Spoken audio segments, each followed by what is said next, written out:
What do Mark Carney, Palantir, Peter Thiel, Brookfield, and Edward Snowden have in common? This is a question that Canadians need to have answered. For those of you that are unaware, our Prime Minister is a shareholder in several multi-billion-dollar international corporations. You've probably heard about his share position in Brookfield because he's currently being investigated by the Ethics Commissioner over conflict of interest. The reason being, Brookfield has been awarded over $1 billion in Canadian contracts. That's right, our Prime Minister is a shareholder in a corporation that's been awarded over $1 billion in Canadian government contracts.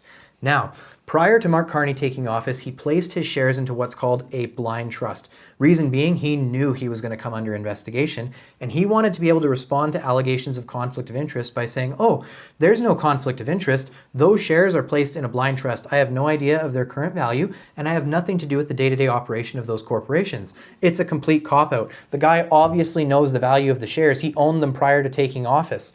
So here's where I'm hoping that our ethics commissioner will find him guilty. But almost further and darker than that, there has been no attention to a major issue here. I haven't seen anyone report on this. Not only is Mark Carney a shareholder in Brookfield, he's also a shareholder in none other than Palantir. And for those of you that now have the hairs standing up on the back of your neck, it's for good reason. Palantir is under immense scrutiny, especially in the United States right now, and there are some very deep and dark conspiracy theories about this corporation. Here's a 30,000-foot view of Palantir. Palantir was founded in the early 2000s by Peter Thiel. It was funded by In-Q-Tel, which is the venture capitalist arm of the CIA. It is a powerful data analysis company. Its core business is integrating massive government data sets, linking people, events, locations, and transactions. That's why it's primarily utilized by intelligence agencies, defense departments, and law enforcement. In fact, until about 2008, one of the only clients of Palantir was the CIA. Now here's where it gets crazy. Edward Snowden. Edward Snowden exposed mass surveillance and leaked documents.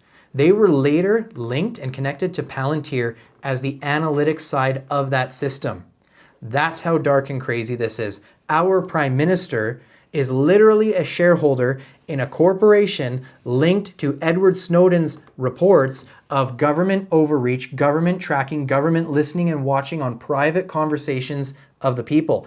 And Mark Carney is a shareholder in that corporation. This is not a conspiracy theory. This is public record. Now, not only has Palantir been awarded billions of dollars of US government contracts, it's also been awarded by guess who?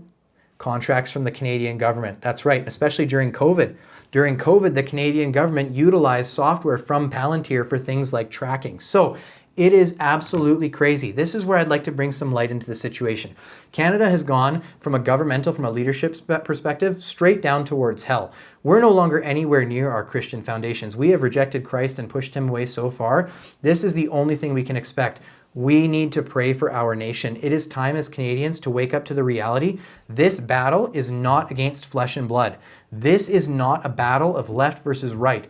This is a battle of good versus evil. This is a battle against the principalities and powers. This is a battle against the prince of the power of the air, who right now is having massive victory here in Canada. But here's the truth. There is hope for Canada. We can still repent and turn back to our foundations. We still have the ability to see change.